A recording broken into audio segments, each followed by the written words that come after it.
What is poppin', guys? We're back for part 2 of the Axis video, and where we left off was with an Italy that took over a lot of southern Austria, Germany took over Luxembourg, and Japan took over Manchuria.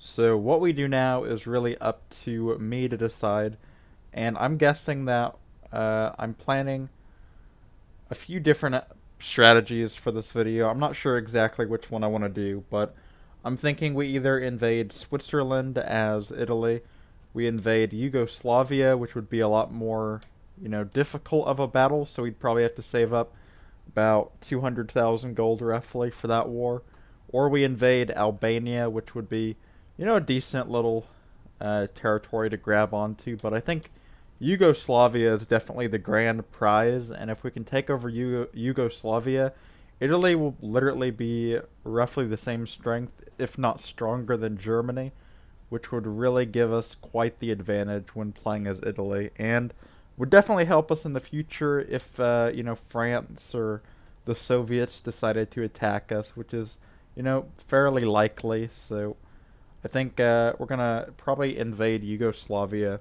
as Italy for this video if it's possible. So we have to save up some money for that. As for Germany, I think we're going to go after the Netherlands maybe. Or no, they own a colony way out here, don't they? Yeah, we probably don't want to get involved with a war out here. So let's not deal with these countries. Let's go after Poland maybe. We could go after Poland, but it would be a difficult conflict. I think Lithuania. Yeah, let's go after somebody like Lithuania or Denmark, maybe. Denmark would be a little bit more difficult of a war because we have to go out here and take over Greenland, Iceland, etc. But I think Denmark would definitely give us quite a bit of land. Again, though, we could also go after the Baltics, which would also be pretty good. So probably one of the two is what I'm going to be ending up doing. Probably the Baltics. I think I'm going to go after the Baltics. Plus, if we take over the Baltics, then the Soviets won't be able to take it over. And then we can keep a little bit closer eye on the Soviets because we want to make sure that the Soviets do not gain any more land in Europe. That's my main goal right now is Germany. So I think taking over the Baltics would definitely help us, at least secure Europe a little bit more. And then we can maybe go after Finland after that if we felt like it. Or we could just go after Norway, Sweden, etc. One of the three. It doesn't really matter. So for the Baltic War, I'm going to save up about, I don't know, 100,000 gold. I think that'll be fine. And then for Japan, what I'm going to have Japan do, I told you guys Japan is pretty much our defensive barrier against the Soviets, so we're just going to keep on, trucking with Japan. Maybe we'll go after somebody like Mongolia this video. I think that could be pretty interesting. Or maybe we should just go after Menjang. I think that's how you pronounce it. I'm not sure. This would be a pretty simple conflict, and I think I could probably do it in a couple of turns. It wouldn't take that long to save up the money. First, we have to fix our stability from that one conflict in Manchuria. So, again, I got to fix up my stability, which I'm going to be doing that for a little bit. So, it's mainly we're saving up money with Japan this video. Our troops in Germany are prepared for this conflict. We're going to declare the war, and we're going to march right across into their territory. Should be a pretty successful first turn. As for Japan, we've finished stabilizing all these provinces, so Japan should be good to go to just start saving up money. So we'll let them process their turn. We can watch as Germany takes over their first territories, or did they fail? It says Germany is victorious in both of them, but I didn't see them actually march across. There they go. Italy, they're still saving up money. We're going to save up a little bit more with Italy because I don't think they're ready yet. And then it is Germany's turn once again. We're just going to have Germany send this troop up here. Do we take the capital this turn? I think might as well. We're going to play it risky because I don't really care. Germany has managed to take over the land in the north, I'm guessing. And they have taken the capital. Apparently the capital was undefended for some reason. Italy save up money. Germany march the troops across into the final provinces. And Lithuania should be defeated. Yeah, we just defeated them. So Italy, save up money. Germany, let's do the peace treaty and fully annex Lithuania into our country. It looks like Polish Lithuania will never be a thing ever again. So, pretty simple conflict. And since we got leftover troops, I'm going to be doing something that's probably stupid, but I'm going to be actually declaring a second conflict right off the bat. And we're going to be hopefully taking over Latvia if it's possible. So let us declare a second war against Latvia. And then we'll march our troops right across into Latvia's territory. Should be a pretty easy war as long as we play smart. And we have taken over their southern territory. Latvia should fall to us at any moment, but we're just going to have to wait and see. Take over this territory. For their capital, we're going to have to play strategically and not rush their capital, but we're going to have to also take over all these provinces that are over here, so let's do that first. Japan and Italy, again, they're just saving up gold if you're wondering why I'm skipping their turns. They're not really that important right now to my overall strategy, so just kind of skipping over their turn to save time because I don't really need to process it that much. Okay, let's just rush the capital this turn because I want this war to be over with. And we have defeated Latvia. I think Italy is getting close to having enough gold, but give it a couple more turns for Italy. Latvia has officially been defeated, and now we can annex that land and welcome it into the German Empire. Japan has been getting a lot of research points, or, well, not a lot, but one research point that we can use into economic growth.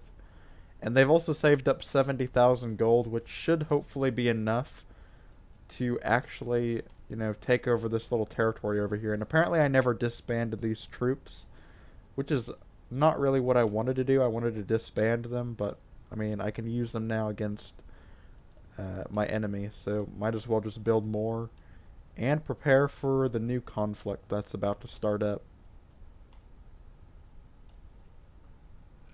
Italy's turn. They have 177,000 gold.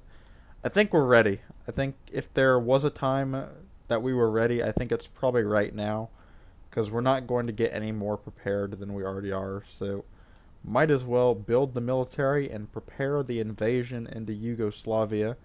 It's going to be a difficult war. I can already see it being very expensive, but it's going to be worth it if we can actually take that land over.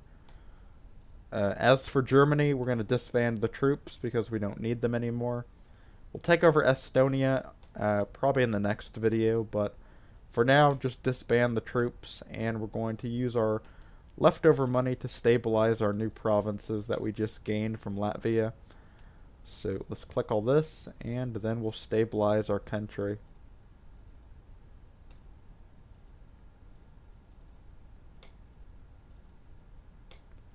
Japan, let's just declare the war now. I think we're fine. Yeah, they only have like 40,000 troops here. I mean, 40,000 population here. There's no way they can defend against us, and if they can, I'd be surprised. So, march right into their capital. I guarantee you it's like undefended. We can probably take this whole country over in one turn. Let's see how this war plays out. I think we're literally going to take over that whole country. Yeah, we just did. As for Yugoslavia, keep building more troops over here. I want to be really prepared, like I said. I think next turn we'll declare the war. Okay, next turn we'll declare the war. And now we can declare the war against Yugoslavia. Let's declare it. It's the moment of truth. Whatever happens from this point is going to be, you know, what happens, I guess. But let us march down from the north into Yugoslavia. Japan, you can finally get your peace treaty against the small country and fully annex it, giving us a little bit more land over there. And Italy can finally march down from the north and invade Yugoslavia. So far, so good. We're taking over some land pretty easily, but it's going to be difficult. I can already tell this is going to be a very difficult conflict. This is going to be a major turn in the war, so whatever happens is going to be pretty significant. Apparently we're going to get attacked by a massive stack of troops, which is not what we wanted. That's going to put a very big halt into the war. Over here in Yugoslavia, maybe we should just end it right now. We're going to gain quite a bit from this, so let us demand that they surrender all this territory that we've taken so far from them. If they give us this, we'll end the war with them, but if not, the war will rage on against the Yugoslavians. Send 2,000 over there, and we're going to not march forward yet. We're just going to send this down here, and we're going to split this up to take over all this land over here in Montenegro. Did they surrender? Not yet, from the looks of it. And they did surrender, so the war with Yugoslavia is officially over. They've been defeated, so they're not really Yugoslavia anymore. They'd probably rename to Serbia. So we've pretty much defeated them at this point. Serbia has been kicked back, and Italy is victorious with a lot of new land joining the Italian Empire. Over here, Germany is still our #1 nation from the looks of it. Italy, though, is definitely catching up. They've gained a lot of land over here, and Italy is looking pretty powerful. So this has been a good second part to the video, well, series at least, of the Axis gameplay. If you enjoyed, I'll probably do a part 3. Tell me below, and I'll see you all for the next one. Peace.